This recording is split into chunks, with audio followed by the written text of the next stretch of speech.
Okay, all right, we're going to get started now.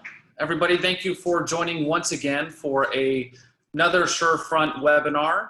I'm going to introduce our panelist here in a second. He has an amazing presentation, I have to say. I think it's our best yet.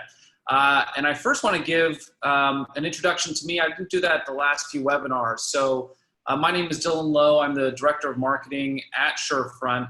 And Surefront is a collaboration app that's used by suppliers and retailers. You can see that we have it up on the screen right now, if you can all see my screen share. And one thing that's very important is that this is an extremely useful tool during this time. And we have made it, we usually have a free trial, but we've extended that for everybody in the retail industry. So for all suppliers, all sales reps watching right now, you can go to that sign up button on the top right and sign up for Surefront and start using it right away.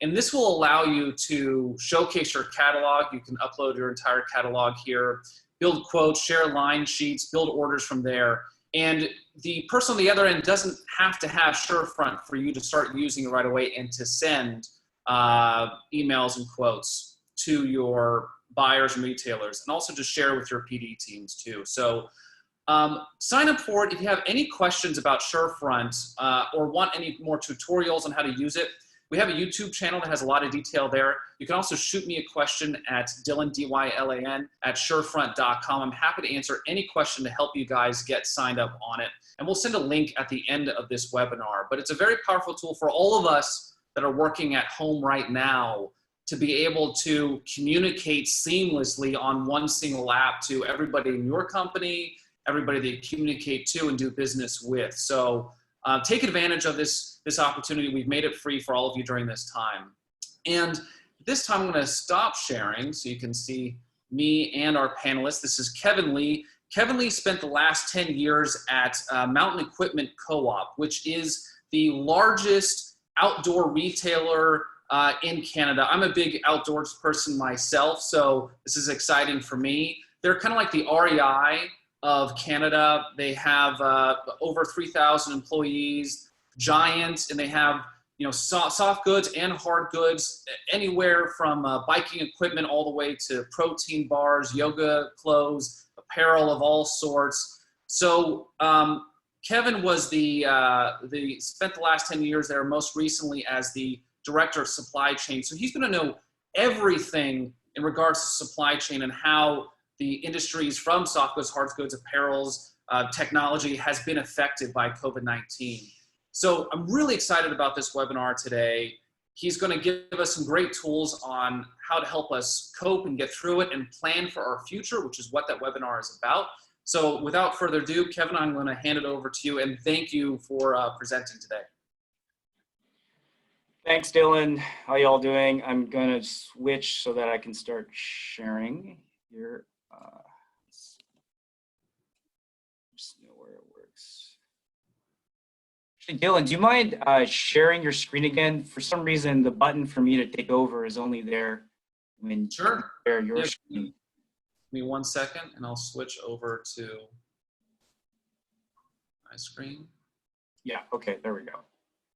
And let's pull this up. Oh, did you get it? Yeah. Okay, perfect. Great. Thanks everyone for joining. I'm going to try to keep this lighthearted and entertaining as you're joining us for a webinar, and hopefully as informative as possible as we can fit into 30 minutes or 45 minutes. Just a little bit about me. I was born and raised in Vancouver, Canada, in the West Coast. I like to consider myself a prototypical standard Cascadian. I like drinking craft beer and I ride bicycles, which pretty much will describe 80% of the folks in the Pacific Northwest. I did engineering in university, and I was also a Chief Scout, which is the Canadian equivalent of the Eagle Scout. I worked in the high-tech manufacturing industry for several years as a practicing engineer, and then I made a leap over to outdoor retail, which is a story in itself, into a management trainee program that they had. At MEC, I had the awesome experience of being able to immerse myself in retail operations in the private label commercialization cycle, warehousing, inventory management, logistics, and also analytics. I finished my career, as Dylan mentioned, as the director of supply chain planning and supply chain analytics. My job at that point really was to attempt to bring forward the problems of the future and attempt to deal with them in the present.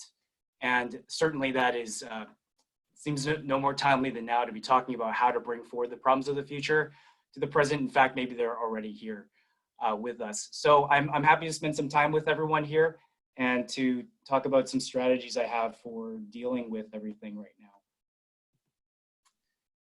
So something interesting happened. It's spring, it's ant season, and I was just going around my house, sealing off places where I saw ants coming out. And one day I came out after I'd sealed off an area, and I noticed something really peculiar, which there were a bunch of ants, way more than you'd ever expect clustered together. And they weren't really doing anything. They were still alive, they're still moving, but I could tell that they were basically hovering around what used to be the entrance to their ant hill. And what was also confusing is that just 6 inches away from them, I could see ants from the same colony leaving and going back in. So somehow this portion of ants that I saw, they were so hardwired by scent trails to go back to the same entrance and same exit that they couldn't even tell that there was a new secondary entrance that had been created 6 inches away, and ultimately they died because I killed them. But I thought that was an interesting analogy for what's happening right now. The world has changed overnight, and maybe 3 weeks ago, we really couldn't be sure. We thought we could wait it out. But what I'm proposing is that if we're continuing to wait and hope that things will just get back to normal right away, there's a high chance that we're like those ants. Sorry, can I interrupt for 1 second? Would you mind the video just got a bit choppy? Can you exit out and just dial back in and just see if that fixes it? Just got a little bit choppy, and we'll just pause this for about 30 seconds if that's okay. Sure, okay. Okay, just exit completely? Yeah, I would just exit out completely and then join back in as a panelist. Okay. Sorry, everybody, just give us a second.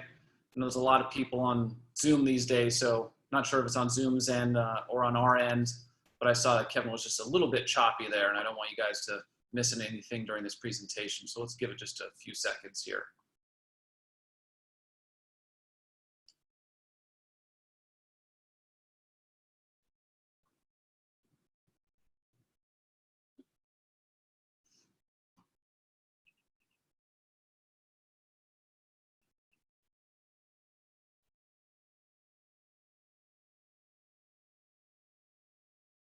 I see Kevin coming back in now.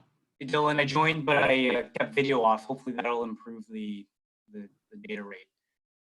Do you mind doing that trick again where you share your screen and then I'll take over? Yeah, sure. Let's do that. Give me 1 second.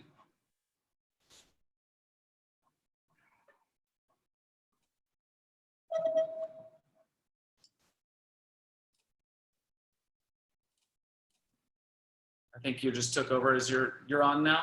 Okay, great. Great. So basically, the world has changed, and I think it's really everyone's sinking in that it has. And those who are still waiting for things to get better and hoping, there's a high chance you're going to end up like those ants that were in my previous picture.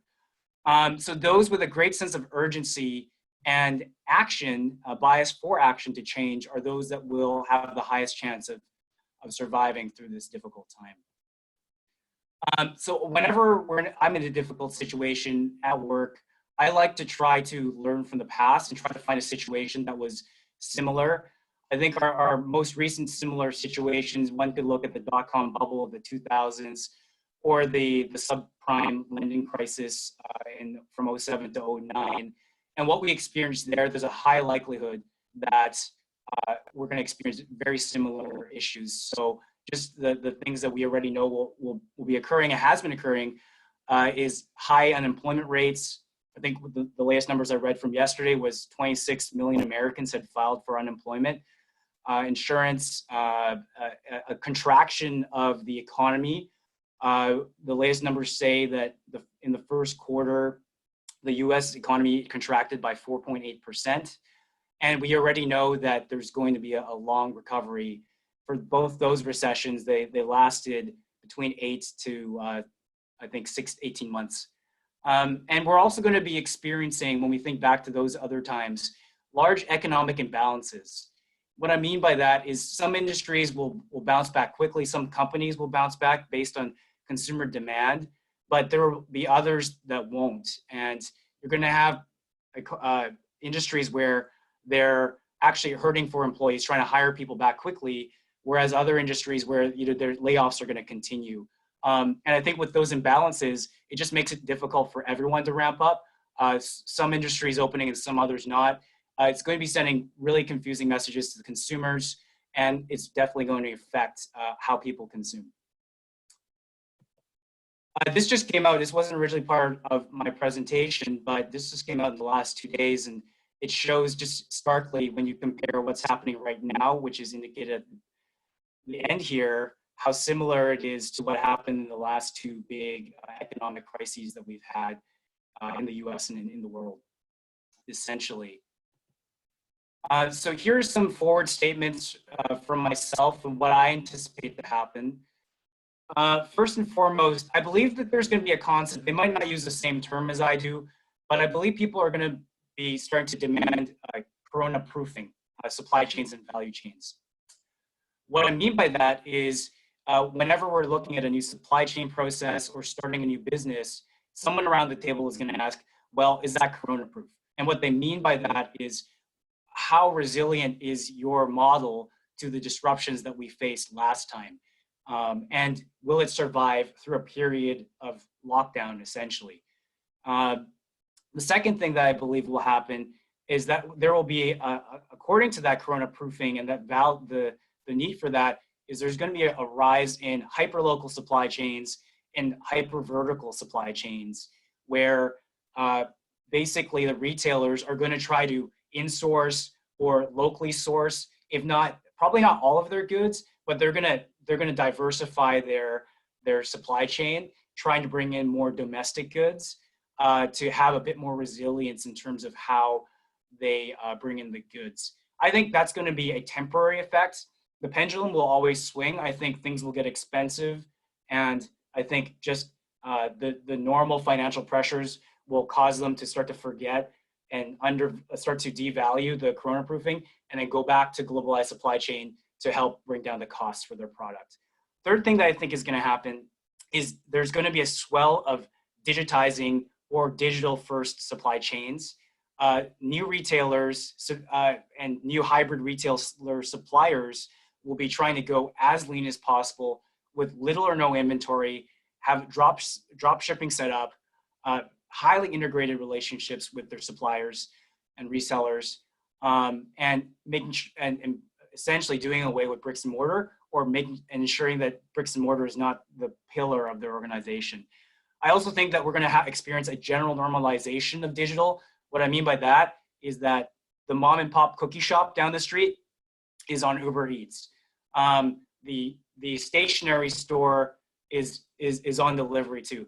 Everyone is going to be on e-com. I don't think there's going to be a question anymore. Everyone that was on the fence had to sit down and learn how to use it. I think everyone's over the hill on that one. So those are some of the trends that I see. So I was a Boy Scout in my past, so I picked a analogy of surviving in the wilderness. This is really going to cover what I believe is necessary to survive this period of time. So the first step is mastering your attitude. I've already spoken to this a little bit before, but maintaining a positive, proactive attitude, deciding that it is time to act, is the first step to getting you closer to survival. Having a plan, sharing it with your team. It doesn't really have to be a perfect long-term strategic plan. It just has to be a response to what's happening right now.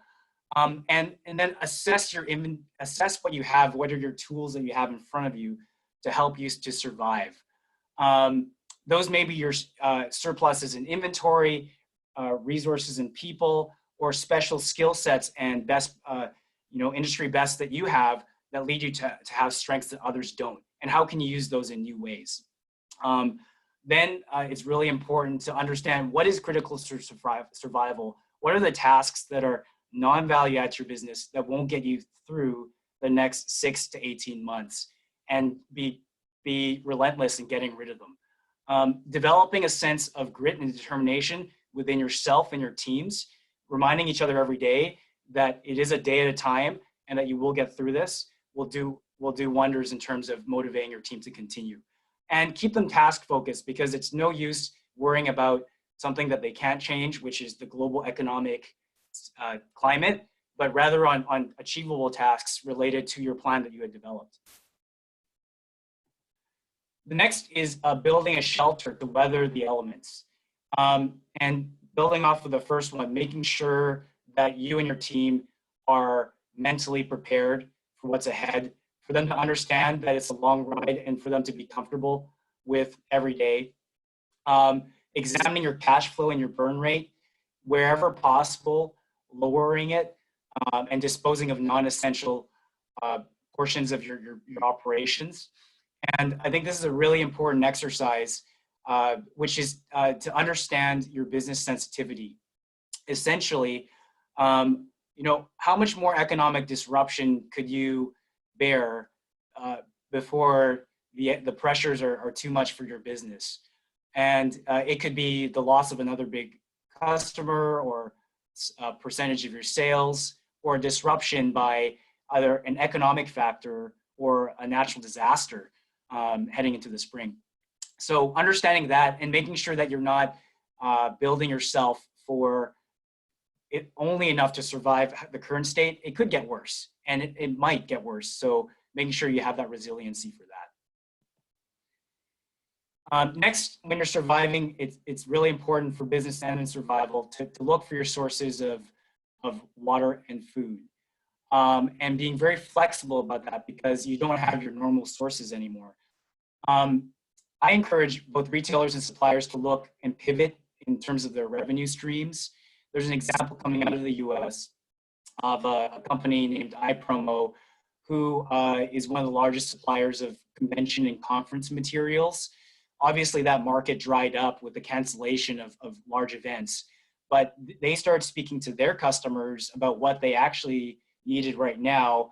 And it was, as you can imagine, masks, hand sanitizer, and other healthcare products. And they actually pivoted overnight and became iHealth, started serving the needs of the customers right now. So that's going to be really important to speak to your customers, not about just what they need from you based on what you supply, but what could they find for you, leveraging your networks and your connections and your resources to help them source goods that they need right now. It could be related, it could be unrelated to what you sourced previously. In this picture here, I just have an example of a restaurant chain that's local to myself here, Earl's. They launched Earl's Grocery. The idea being that for the standard consumer, in addition to ordering takeout, why not get fresh produce from us? You're leveraging the underused supply chain of restaurant wholesale, grocery wholesale, which was hurting. And for the restaurant, they get a bit more business, and the consumer gets to skip the lineup at the grocery store. I thought that was neat. I think a lot of a lot of restaurants are doing that now. I think that's the type of thinking that we need for all sorts of suppliers and retailers, is combining values and bundling them to make it easier for people. In terms of finding new sources of food and water, there's been an explosion of interest in the bartering market. This is these are markets where you can actually indirectly or directly exchange goods and services. An example is a contractor had renovated a house, and as part of the payment for that home, he accepted credits on a bartering exchange, which actually were redeemable for contractor services, for electricians and contractors. to help him build the next home. So when money is short, there are bartering exchanges, which can both connect you to resources and partners, which you may not have expected. I have a link to the International Bartering Trade Association, where you can find bartering exchanges. Usually they're more local because of the nature of a barter, and you can probably find one for your state or your province, wherever you're located. Next is being visible and giving and seeking aid. I think right now the last thing you want to do is crawl up into a ball and hide within your own four walls of your home or in your business, trying to figure things out. Now's the time to reach out. And I recommend that there are 3 ways of reaching out with different benefits. So you might already be part of a trade organization, an alliance of suppliers, an alliance of retailers. That's great for getting best practices, but sometimes it's hard to partner with those retailers because you're both in the same part of this segment of the supply chain. I actually recommend going vertical and trying to, with your existing trading partners, partner with, have a retailer or supplier, raw materials, and work that way. You're going to find more innovative relationships with those vertical relationships because you're not all competing for the same space and you don't all have the same strengths and skill sets. The other way is the third one, which I think is really interesting, is lateral relationships, ones that you never expected or are unconventional or unique. And I have an example here of actually one here. This is from Thailand. There was a restaurant that was, COVID closed down, a fitness gym, and an exporter of a durian fruit, which is that spiky fruit that you see being held by those 2 gentlemen. They were just business acquaintances, and they actually decided to band together to solve each other's problems. So the fruit exporter was no longer allowed to export his fruit. The gym was closed down, and the restaurant obviously had no business as well. They decided to combine their strengths. So some of the owners and employees of the gym, they rebranded themselves as Buff Guy Durians. So these gentlemen are processing the durian in a restaurant facility and selling them domestically in Thailand. And so they've got employment, they're using the restaurant facilities, and this exporter of durian now has a market domestically for his product. And I know that's a bit of a fun story, but I hope that it's encouraging and it's sticky in terms of how you can rethink your business to pivot and to survive right now. They've actually decided that they're going to keep this relationship even post lockdown. Last thing is Karmic. I believe it's vital to be supporting your local community, even if it's not for business gain. Your employees, even if you've laid them off and or furloughed, I feel it's vital to engage them and to see what you can do to continue supporting them, because when you need them to come back, will they be willing to come back based on how they were treated or not treated during this tough time? Also, there may be relationships within your community that were unplanned that could lead to your own Durian Brothers story. Kevin, I do want to interrupt 1 second and just mention to everybody that we do have a Q&A section. So we'll be getting to that in a few minutes. And please put any of your questions in now on that Q&A. I'll have a few questions for Kevin here shortly as well. But please ask any question you want right now. I'm truly fascinated by this presentation, so I just want to mention that while you're getting through it. Thank you, Kevin. I'll hand it back to you. No problem, Dylan. Thanks. And the last step in terms of survival, I remember this story. We had a wilderness survival instructor once, and I think as a young teenager, I challenged him about, well, you've built your shelter, you've got your food, you've set up your flares and your help signals. Do you just go take a nap then? What do you do? And the instructor said, absolutely not. Every moment that you are in the wilderness and stuck in a situation, you should be thinking of ways to improve your condition. And he said, well, you could be improving your shelter. You could be adding to the bed of insulation that's under your feet. You could be building a bigger help signal. You could be looking for better sources of food. And that stuck with me in terms of the complacency of, okay, well, I tried it. It didn't work, or work kind of, won't really get you to the finish line. I do encourage everyone to continuously challenge yourself, even to re-examine if you've turned over every stone of how you can evolve your business and not end up like the ants from my first slide. This is a process which you can take if you have the time. It's a great opportunity. This was from Gartner. I love the exercise. I love these grid exercises. They're simple and they're powerful. But basically, the advice is to take the intersection of, what processes within your business failed during this crisis that just choked and you could feel all the pain, all the fires were there, and the intersection with what is critical to your recovery now. And if you overlap those two quadrants with your team and your business, you can come up with what are the processes that are the most strategic and urgent for you to be reinventing yourself and improving. And here in this particular slide, Gartner just suggests some things you as in the mind of a retailer, you might want to be improving. So there you go, supplier audit. Did you as a supplier fail to meet the demands? How are we forecasting? And I would argue it's not demand planning now, it's actually demand sensing that we really need. And then inventory management. So with that, I was just going to wrap up my slides and we can open it up for Q&A. These are just a summary of the skill sets that I think you'll need to survive.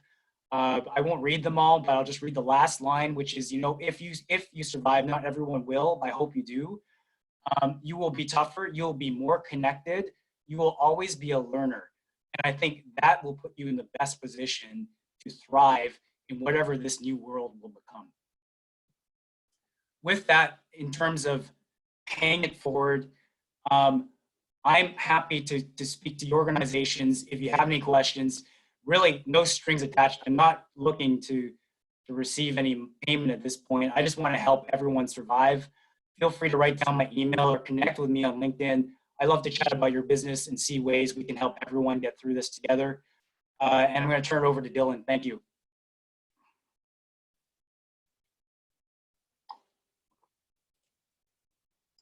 Thanks, Kevin. If you want to take off the screen share there. Perfect. And let me just change my screen. That was awesome. I really appreciate that. It's interesting because our first couple webinars were, how to respond immediately, how to get some emergency funds. So it was how to apply to the SBA loans, the PPP loans. And I think everybody now is kind of in this, planning phase of like, okay, well, I've done all the emergency stuff I can do. I've, possibly, furlough people or laid off people, unfortunately, applied for funds that I can. How do I plan for the future? And I think this addresses a lot of that. And I really appreciate you putting in the offer, for an hour free, consultation to anybody, which I can also acknowledge is no strings attached or anything like that. So really appreciate that. Of course, we're always, happy to answer any questions too at Surefront as well. I think that, some of the questions are coming in now. And one question I know that everybody will have is about corona-proofing value chains and how those affect maybe, sending retail samples, and also more importantly, how can you corona-proof your business, does that include making sure that you're locally sourced, that that maybe you're cutting off from overseas suppliers, or can you go a little bit more into how you would corona-proof your business? Yeah, we're seeing some very interesting things in industry right now. There's a local outdoor sporting wholesale brand called Dewar, headquartered out of Vancouver, and they've completely changed their business model. They used to be wholesale. They sent out their spring deliveries, and they actually pivoted into a direct-to-consumer model with basically a pre-sale. So they partnered very closely with their suppliers, and they can go from concept to delivery within 6 to 8 weeks of performance clothing, essentially. So I think in terms of corona-proof, I see a few different things happening. I think there's going to be more pre-buy. I think the millennial generation below, there's a thing called shoptivism, where they don't mind waiting if they know that the goods they're buying stand for no waste or low waste, and and are a sustainable business model, essentially.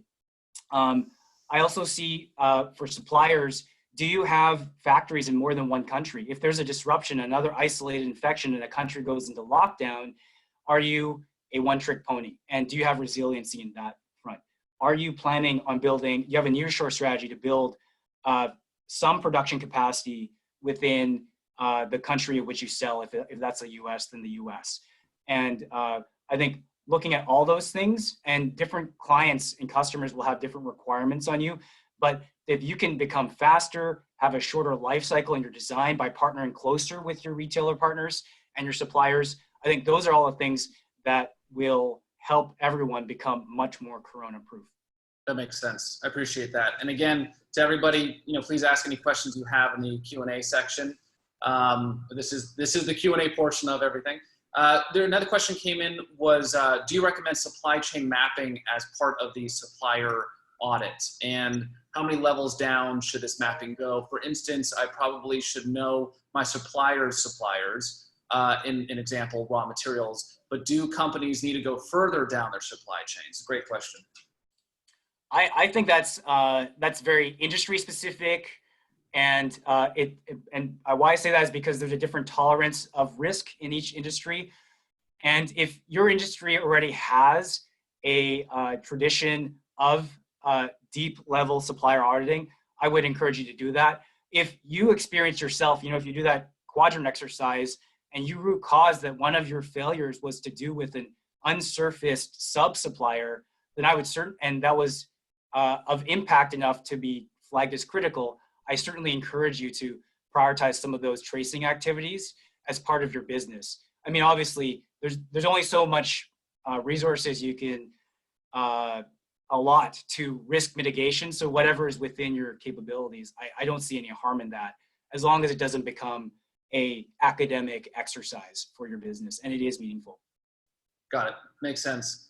And if we're going to become more of a dropship economy, how can people take advantage of that? So how can suppliers and sales reps take advantage of a dropship economy if stores are not holding inventory as much? I think this speaks to what we had just long talked about as the Amazon effect and other things. I think for suppliers right now, we're going to see a continued emergence of direct to customer model. Suppliers are going to be continually chomping at the bit of traditional bricks and mortar retailers for space. I don't think it's going to be one or the other. I think it's going to be an ecosystem where you have direct to customer suppliers and retailers, frenemies coexisting, also supplying each other. But I believe that the more that right now for both suppliers and retailers, they invest in how to get more direct to customer, probably learning with each other at the same time, shortening your delivery times, speeding up the prototyping cycles. I think the whole market will benefit from this new leanness, essentially. I think long gone are the days of, in a vacuum, thinking about a great new product, ordering millions of them, then pouring millions into marketing, trying to sell them, then having millions left over, and then marking them down and trying to get rid of them. I think those days are gone. The naivety of that, there's no longer space for that. I think the companies that stick to that, we'll see, it'll come out in the wash after this recession is over. Interesting. Yeah, and another aspect too is that, a lot of people on this webinar right now are sales reps and suppliers, and they are used to being able to show their products in physical showrooms, which they can't do as much if they're going to chrono-proof their business. I'll say from our own personal perspective and experience at Surefront, that Surefront allows you to have an actual showroom, a virtual showroom that is corona-proof that you can share with buyers and retailers. Any other recommendations that you would say for people that are used to having a physical showroom or physically showing their product, how they're going to chrono-proof? Surefront being one way to have a showroom there. Any other recommendations you might have? I think virtual showrooms are great. I think it's going to trend more that way, and more businesses are going to be investigating the feasibility of virtual showrooms completely replacing certainly existing product lines and refreshes, and maybe less so very new goods. I think for suppliers, if your factories are located overseas, is there a way to have a prototype lab near shore and benefit from that and speed up that cycle? Or vice versa, have some of your team embedded overseas, which I know companies do, so you can verify the first articles and the prototypes over there where it's happening. I think a hybrid of those strategies, virtual showrooming, having people where the goods are being made, compressing that supply chain is really going to help us with speed to market. And if we're doing pre-sales, really compress that for the customer so that they're willing to buy something if they don't have to wait 3 months to get it. Awesome. And I'll reiterate to everybody listening, go to surefront.com, click on the sign up button on the top right, and you can start using this extended free trial that we have right now and have a virtual showroom today and be able to start sharing that with buyers. So take advantage of it. It's free for right now. Sign up and go ahead and use that so you can actually have a Corona-proof business now immediately. Let's see if we have any other questions. A couple of people saying thank you very much for the presentation. My pleasure. And okay, great. Yeah, I think that covers just about everything. A lot of people saying thank you. That was a great presentation, Kevin. I really appreciate it. And to everybody, we'll be sending a follow-up email. So I'll send Kevin's information in there. So, please take advantage of that. Take advantage of the free trial over at Surefront. We'll be having another webinar. We're going to be doing this every single week. So another webinar next Thursday at 11 a.m. Pacific. That's 2 p.m. on Eastern. So we'll send information about that. Sign up today, immediately, because you have to register beforehand. So please do that. And most importantly, stay safe. We're doing all of these webinars to try to help our sales reps and suppliers. So we're coming up with topics every week that we know are relevant to you guys. We're not going to be talking about something random that is not relevant. So if you have any suggestions as well, email me, Dylan, D-Y-L-A-N, at surefront.com. I'm happy to create a webinar around any subjects that you guys are curious about if enough people ask. So please take advantage of that. Again, Kevin, amazing job. Thank you very, very much. I know that was very helpful to a lot of people out there. So that was great work. Thank you. No problem. My pleasure. And everyone, let's continue the conversation. Please reach out, connect with me on LinkedIn. And I'd love to talk about how we can all survive through this. Thank you, everyone. Thank you.